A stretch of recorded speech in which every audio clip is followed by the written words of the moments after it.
పరిషత్ ఎన్నికలు ఆపడానికి కారణాలేమీ లేవని రాష్ట్ర ఎన్నికల కమిషనర్ నీలం సాహ్ని స్పష్టం చేశారు. గతంలో చేపట్టిన ప్రక్రియను కొనసాగిస్తున్నామని, ఇప్పటికే ఎన్నికలు ఆలస్యమయ్యాయని అన్నారు. మరింత ఆలస్యం చేస్తే కరోనా తీవ్రత పెరిగే ప్రమాదం ఉందన్నారు.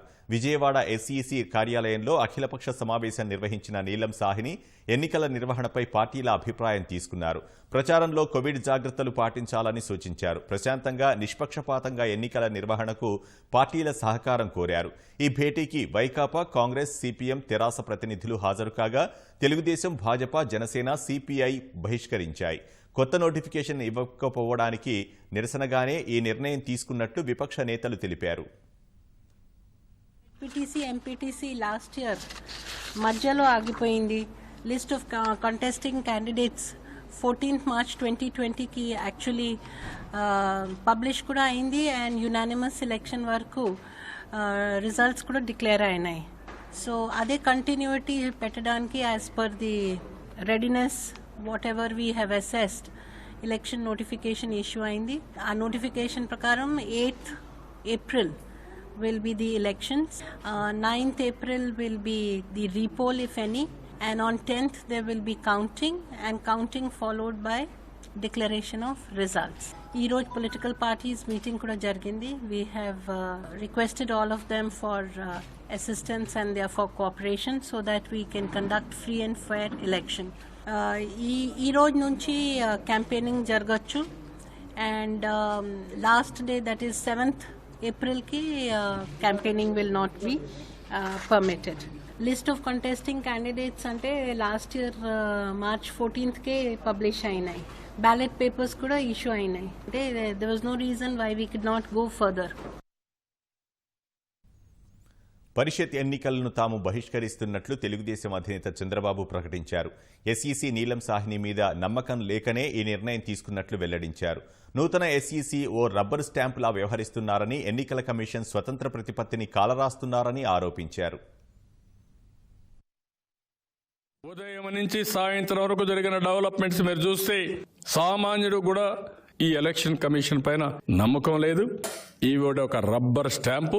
ముఖ్యమంత్రి ఆఫీసులో ఎవరైతే అక్కడ ఒక మనిషిని పెట్టుకొని చేస్తున్నారో వాళ్ళు ఏం చెప్తే అది చేయడం తప్ప, ఎక్కడ సంతకం పెట్టమంటే అక్కడ సంతకాలు పెట్టడం తప్ప ఒక స్వయం ప్రతిపత్తి కలిగిన ఎలక్షన్ కమిషన్గా వ్యవహరించే పరిస్థితులు లేరు.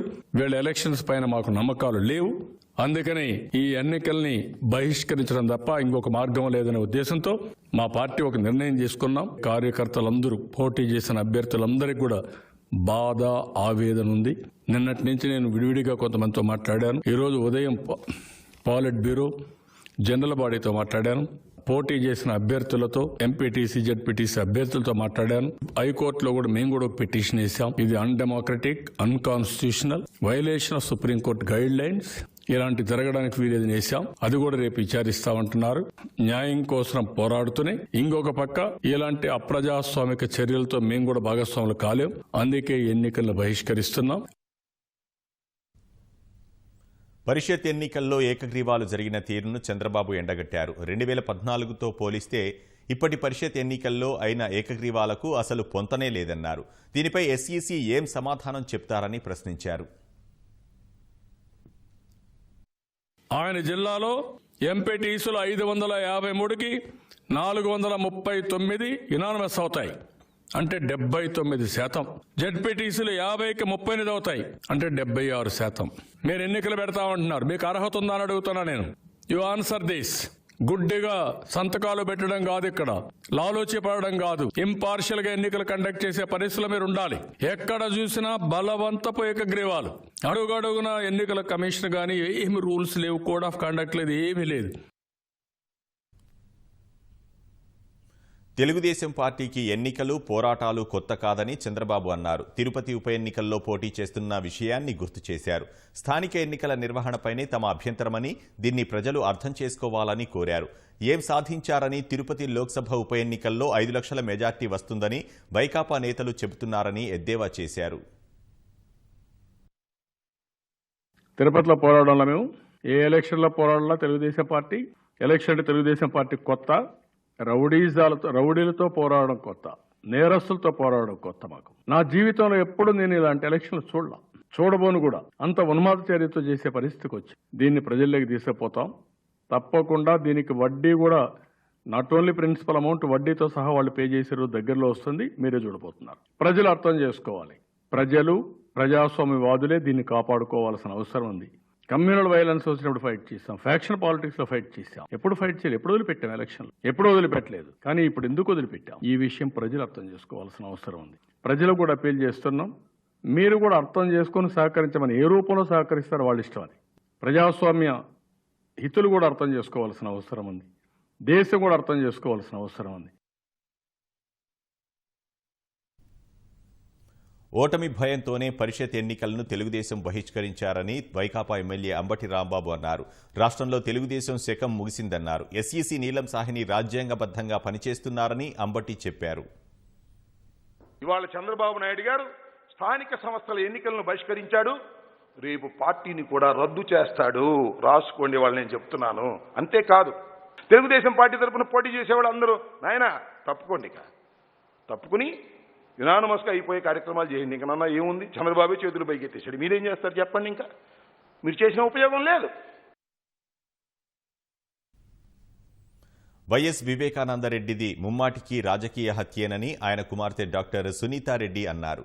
రాజకీయ కారణాలు తప్ప ఆయన హత్యకు మరే కారణాలు కనిపించడం లేదని స్పష్టం చేశారు. మాజీ ముఖ్యమంత్రి సోదరుడు, ప్రస్తుత ముఖ్యమంత్రి బాబాయ్ కొన్ని దశాబ్దాల పాటు ప్రజాప్రతినిధిగా పనిచేసిన వివేకానందరెడ్డి లాంటి వ్యక్తి హత్య కేసు ఇంతవరకు పరిష్కారం కాకపోతే సామాన్య ప్రజల సంగతి ఏంటని ప్రశ్నించారు. సిబిఐ విచారణలో జాప్యానికి కారణమేంటో తెలియదన్న సునీత, పరిస్థితి ఇలాగే ఉంటే సాక్షుల ప్రాణాలకు భద్రత ఉండదని ఆందోళన వ్యక్తం చేశారు. వీలైనంత త్వరగా న్యాయం జరగాలని కోరుకుంటున్నట్లు చెప్పారు. వైఎస్ వివేకానంద రెడ్డి గారు ఇప్పుడు చనిపోయి 2 సంవత్సరాలు దాటినాయి. ఇన్వెస్టిగేషన్ జరుగుతూ ఉంది, కానీ చాలా టైం తీసుకునే కొద్దీ ఇన్వెస్టిగేషన్ జరుగుతుందా, ఇంకా ఎంతమంది కష్టపడతారు ఈ ఇన్వెస్టిగేషన్ వల్ల, ఎంతమంది విట్నెసెస్కి హాని జరుగుతుంది అన్న ఒక భయం ఒకటి ఉంది. My family is a huge family. We may have differences, but we will never do this to ourselves. Why is it that the culprit is still not found? I don't think he had any major financial reasons that anyone can kill him. I don't see any other reason other than a political motive at this point. To my knowledge, it is a political murder. We need justice. Bottom line, justice needs to be delivered. Beginning with the watchman Ranganna, Eragang Reddy, one Mr. Uday Kumar Reddy, D. Sivshankar Reddy, Mr. Avinash Reddy, Mr. Bhaskar Reddy, Mr. Manohar Reddy. In that list include Adinarayan Reddy, Mr. Ravindranath Reddy. There are about 15 names that I put there. రెండో దశ corona virus వ్యాప్తి హడలెత్తిస్తోంది. రోజువారీ కేసులు భారీగా పెరుగుతున్నాయి. వరుసగా 2 రోజుల నుంచి రోజుకు దాదాపు 10,000 చొప్పున కొత్త కేసులు నమోదవుతున్నాయి. గురువారం ఉదయం 8 గంటల నుంచి శుక్రవారం ఉదయం 8 గంటల వరకు కొత్తగా 81,466 మంది వైరస్ బారిన పడ్డారు. ఈ మేరకు కేంద్ర ఆరోగ్య శాఖ ఓ ప్రకటన విడుదల చేసింది. తాజాగా మరో 469 మంది చనిపోయారు. ఇప్పటి వరకు కరోనా కారణంగా చనిపోయిన వారి సంఖ్య 163,396కు చేరింది. మహారాష్ట్ర, ఛత్తీస్గఢ్, కర్ణాటక, పంజాబ్, కేరళ, తమిళనాడు, గుజరాత్, మధ్యప్రదేశ్ రాష్ట్రాల్లో వైరస్ వ్యాప్తి ఎక్కువగా ఉంది. మొత్తంలో ఆ 8 రాష్ట్రాల్లోనే 84.61% ఉన్నట్లు ఆరోగ్య శాఖ వర్గాలు తెలిపాయి. దేశవ్యాప్తంగా 6,14,696 కేసులు ఉన్నట్లు వెల్లడించాయి. మరోవైపు టీకా పంపిణీ కార్యక్రమం ఉధృతంగా సాగుతున్నట్లు అధికార వర్గాలు తెలిపాయి. ఇప్పటి వరకు 6,87,89,138 మందికి టీకా వేసినట్లు అధికారులు తెలిపారు. రాష్ట్రంలో రోజురోజుకు కరోనా కేసులు కొత్త రికార్డులు సృష్టిస్తున్నాయి. కొత్తగా 1,288 మంది వైరస్ బారిన పడగా కోవిడ్ వల్ల 5గురు మరణించారు. అనంతపురం, చిత్తూరు, గుంటూరు, ప్రకాశం, విశాఖలో ఒక్కొక్కరు వైరస్తో బలయ్యారు. ప్రస్తుతం రాష్ట్రంలో 8,815 కరోనా యాక్టివ్ కేసులున్నాయి. దేశంలో నమోదవుతున్న కరోనా కేసుల్లో సగం కంటే ఎక్కువగా మహారాష్ట్రలోనే వెలుగు చూస్తుండటంతో అక్కడి సర్కార్ కఠిన చర్యలకు ఉపక్రమించింది. వైరస్ వ్యాప్తి ఎక్కువగా ఉన్న నాగ్పూర్లో ఇప్పటికే లాక్డౌన్ విధించగా తాజాగా పూణేలో రాత్రిపూట కర్ఫ్యూ విధించనున్నారు. శనివారం నుంచి వారం రోజుల పాటు పూణే వ్యాప్తంగా బార్లు, హోటళ్లు, రెస్టారెంట్లు మూసివేస్తున్నట్లు అక్కడి అధికారులు తెలిపారు. హోమ్ డెలివరీలు అందుబాటులో ఉంటాయన్నారు. ప్రార్థనా మందిరాలను పూర్తిగా మూసివేస్తున్నట్లు చెప్పారు. అంత్యక్రియలు, పెళ్లిళ్లు మినహా ఎలాంటి కార్యక్రమాలను అనుమతించబోమని స్పష్టం చేశారు. అంత్యక్రియల్లో 20 మంది, వివాహాల్లో 50 మంది మాత్రమే పాల్గొనాలని చెప్పారు. మహారాష్ట్రలో వైరస్ ఉధృతి నేపథ్యంలో సీఎం ఉద్ధవ్ ఠాక్రే నేడు ప్రజలనుద్దేశించి కీలక ప్రసంగం చేయనున్నారు. ఇవాళ రాత్రి 8:30కు ఆయన ప్రసంగం చేయనున్నట్లు ముంబై మేయర్ కిషోరి పడ్నేకర్ వెల్లడించారు. ముగ్గురు తెదేపా ఎంపీలకు మరో ఎంపీ జత కలిస్తే రాష్ట్ర ప్రయోజనాల దృష్ట్యా పార్లమెంట్లో పోరాటం చేసే అవకాశం ఉంటుందని ఆ పార్టీ అధ్యక్షుడు అచ్చెన్నాయుడు అన్నారు. చిత్తూరు జిల్లా రేణిగుంటలో ఉప ఎన్నికల తెదేపా సమన్వయ సమావేశంలో ఆయన పాల్గొన్నారు. వైకాపా ప్రభుత్వం వల్ల 2 ఏళ్లలో రాష్ట్రానికి జరిగిన ప్రయోజనం శూన్యమని మండిపడ్డారు. ఇంతమంది ఎంపీలున్నా ప్రత్యేక హోదా విషయంలో ఏం చేయగలిగారని ప్రశ్నించారు. ప్రజా సమస్యల పోరాటానికై పనబాక లక్ష్మిని గెలిపించాలని ప్రజలను కోరారు. పార్లమెంట్ సభ్యుడు చనిపోతే, అందులో దళిత సోదరుడు చనిపోతే పలకరించలేదు. అంటే దళితులంటే మీకు అంత చిన్న చూపు. హింసకు గురి చేసినటువంటి పార్టీ వైసీపీ పార్టీ. 22 మంది ఉన్నారే, ఒక్క రోజైనా ప్రత్యేక హోదా గురించి మీరు మాట్లాడారా? మన పార్టీ నుంచి 3 ఎంపీలు ఉన్నారు. 3 ఎంపీలు సింహాల్లాగా పోరాడుతున్నారు. మీ అందరికీ తెలుసు కదా. తెలుగుదేశం పార్లమెంట్ సభ్యులకి తోడుగా ఇంకొక పార్లమెంట్ సభ్యులకి ఇస్తే మనకు న్యాయం జరుగుతుంది. ప్రత్యేక హోదా అంశాన్ని వైకాపా, తెలుగుదేశం రాజకీయ ప్రయోజనాలకు వాడుకుంటున్నాయని భాజపా ఎంపీ సుజనా చౌదరి విమర్శించారు. పుదుచ్చేరికి ప్రత్యేక హోదా ఇస్తామని హామీ ఇవ్వలేదని, ఎన్నికల ప్రణాళికను సరిగా చదవాలని సూచించారు. 22 మంది ఎంపీలు గెలిచినా రాష్ట్రానికి వైకాపా తీసుకొచ్చిందేమీ లేదని, అభివృద్ధి కోసం భాజపాకు ఓటేయాలని తిరుపతి ప్రజలను కోరారు. స్పెషల్ కేటగిరీ స్టేటస్ ఎందుకు ఇవ్వలేము అనేది అదే ముఖ్యంగా లాస్ట్ టైం కూడా ఎన్నికల్లో అదొక కంటెన్షన్స్ పాయింట్ అయింది. ఇప్పుడు కూడా పాండిచేరికి ఇచ్చారు, ఇక్కడ ఇవ్వలేదంటే పాండిచేరికి స్పెషల్ కేటగిరీ స్టేటస్ ఇవ్వలేదు.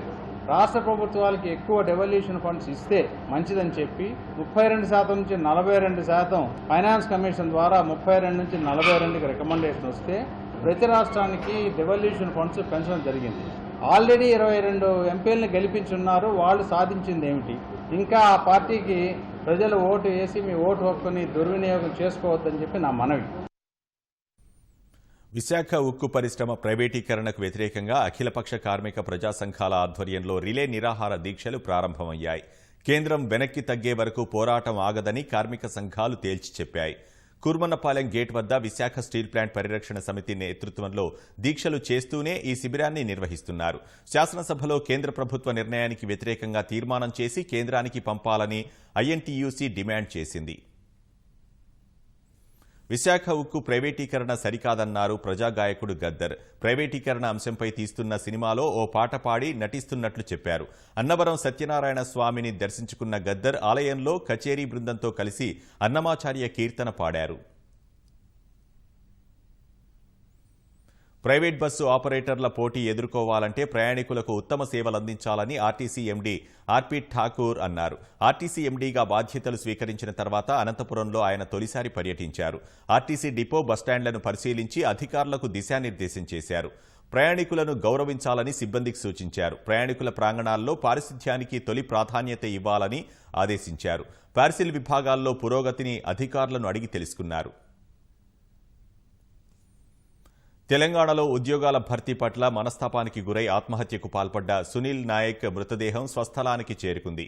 మహబూబాబాద్ జిల్లా గూడూరు మండలం రామ్సింగ్ తండాకు చేరుకున్న సునీల్ మృతదేహాన్ని అంబులెన్స్ నుంచి దించకుండా గ్రామస్తులు అడ్డుకున్నారు.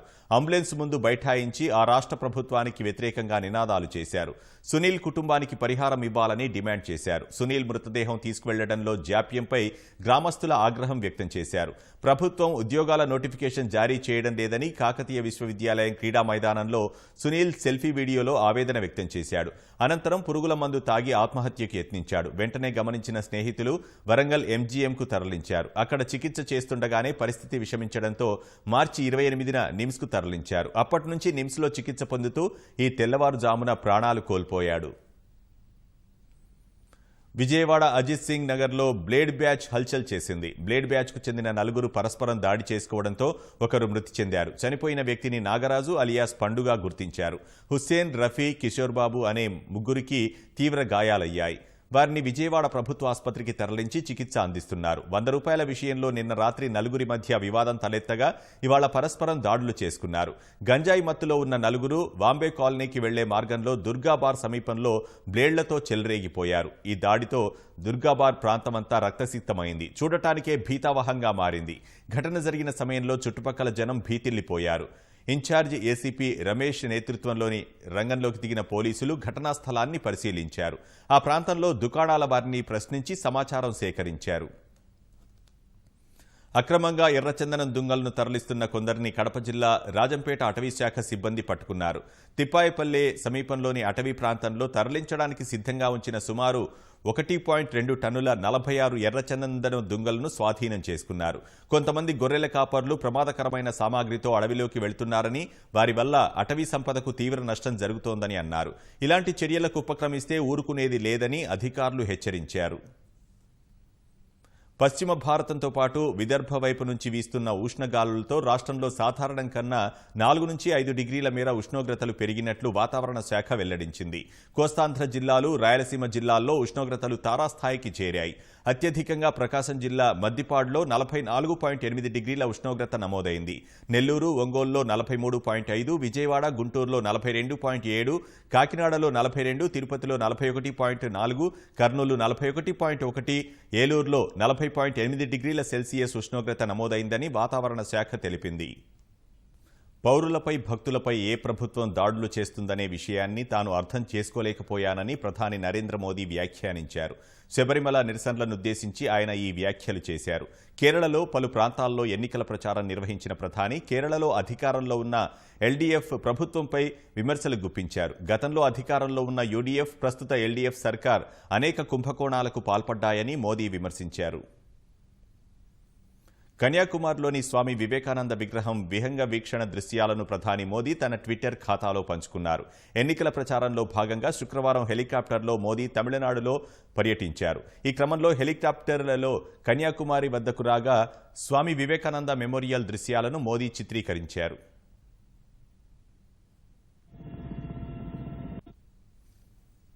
బంగాల్లో భాజపాను అధికారంలోకి తీసుకువస్తే మనుషులనే కాదు పక్షులను కూడా బంగాల్లో అడుగుపెట్టనివ్వమని కేంద్ర హోంమంత్రి అమిత్ షా అన్నారు. చొరబాట్లను ఉద్దేశించి ఆయన ఈ మేరకు వ్యాఖ్యలు చేశారు. బంగాల్లోని పలు ప్రాంతాల్లో ఎన్నికల సభల్లో పాల్గొన్న షా తృణమూల్ అధినేత్రి మమతా బెనర్జీపై విమర్శలు గుప్పించారు. నందిగ్రామ్లో మమత ఓడిపోయారని, పోలింగ్ రోజున ఆ విషయం స్పష్టంగా కనిపించిందని అమిత్ షా వ్యాఖ్యానించారు. పశ్చిమ బంగాల్ ముఖ్యమంత్రి మమతా బెనర్జీ నందిగ్రామ్లో ఓటమి భయంతో మరో నియోజకవర్గం నుంచి పోటీ చేయాలని భావిస్తున్నారని ప్రధానమంత్రి నరేంద్ర మోదీ చేసిన వ్యాఖ్యలపై దీదీ మండిపడ్డారు. తాను మరెక్కడా పోటీ చేయాల్సిన అవసరం లేదని, నందిగ్రామ్ నుంచి గెలుపు ఖాయమని ధీమా వ్యక్తం చేశారు. కుబ్బిహార్లో ఎన్నికల ప్రచారంలో పాల్గొన్న మమత ప్రధాని మోదీ, భాజపా నేతలపై తీవ్ర స్థాయిలో విమర్శలు గుప్పించారు. మరో సీట్ నుంచి పోటీ చేయాలని మోదీ తనకు సలహా ఇచ్చేందుకు తాను భాజపా సభ్యురాల్ని కాదని దుయ్యబట్టారు. ప్రభుత్వాన్ని ఏర్పాటు చేయాలంటే తనతో పాటు కనీసం 200 మంది తృణమూల్ అభ్యర్థులు గెలవాలని, అందుకే ప్రజలంతా టీఎంసీ అభ్యర్థులకు ఓటేయాలని పిలుపునిచ్చారు. కేంద్ర హోంమంత్రి అమిత్ షా, కేంద్ర బలగాలపై కూడా విమర్శలు గుప్పించిన మమత ఎన్నికల కమిషన్ను అమిత్ షా నియంత్రిస్తున్నారని ఆరోపించారు. బంగాల్ అసెంబ్లీ ఎన్నికల్లో ఈవీఎం సమస్యలు, భాజపా కార్యకర్తల హింసపై చర్యలు తీసుకోవాలంటూ తృణమూల్ కాంగ్రెస్ ప్రతినిధుల బృందం ఎన్నికల సంఘాన్ని కోరింది. ఈ మేరకు కోల్కతాలోని ఈసీ కార్యాలయంలో ఎన్నికల కమిషనర్తో తృణమూల్ బృందం భేటీ అయింది. ఎన్నికలు సజావుగా జరిపించే బాధ్యత ఎన్నికల సంఘానిదే అని తృణమూల్ బృందం తెలిపింది. నందిగ్రామ్లో మమతా బెనర్జీ గెలుస్తారని టీఎంసీ నేత యశ్వంత్ సిన్హా విశ్వాసం వ్యక్తం చేశారు. ఎన్నికల్లో ఓడిపోతున్న సమయంలో ప్రత్యర్థులపై సోదాల పేరుతో దాడులు చేయడం భాజపా అనుసరించే వ్యూహమని కాంగ్రెస్ సీనియర్ నేత రాహుల్ గాంధీ విమర్శించారు. తమిళనాడులో ఎన్నికల వేళ డీఎంకే అధినేత స్టాలిన్ కుమార్తె నివాసంలో ఐటీ దాడులు జరగడాన్ని కాంగ్రెస్ ఖండించింది. ఈ నేపథ్యంలో ట్వీట్ చేసిన రాహుల్ గాంధీ ఓటమి ఎదురవుతున్న తరుణంలో ఇలా దాడులు చేయడం భాజపా వ్యూహమని ట్వీట్ చేశారు.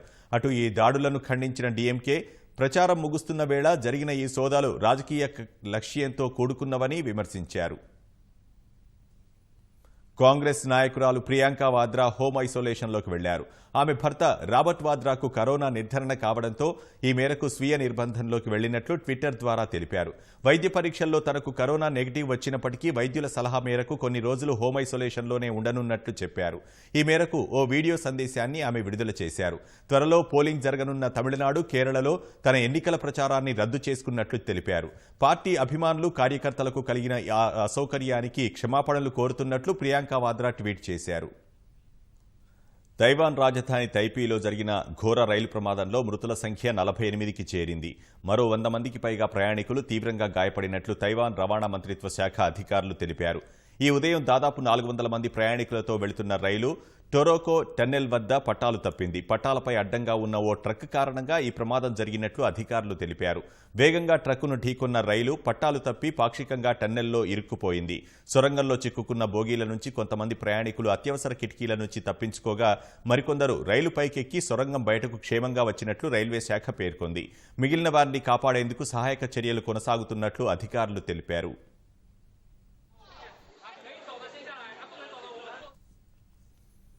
పవర్ స్టార్ పవన్ కళ్యాణ్ నటిస్తున్న హరిహర వీరమల్లు చిత్రం శరవేగంగా చిత్రీకరణ జరుపుకుంటోంది. ఈ నెల 9న వకీల్ సాబ్ విడుదల కానుండగా వీలైనంత త్వరగా హరిహర వీరమల్లు చిత్రాన్ని ప్రేక్షకుల ముందుకు తీసుకువచ్చేందుకు సన్నాహాలు చేస్తున్నారు.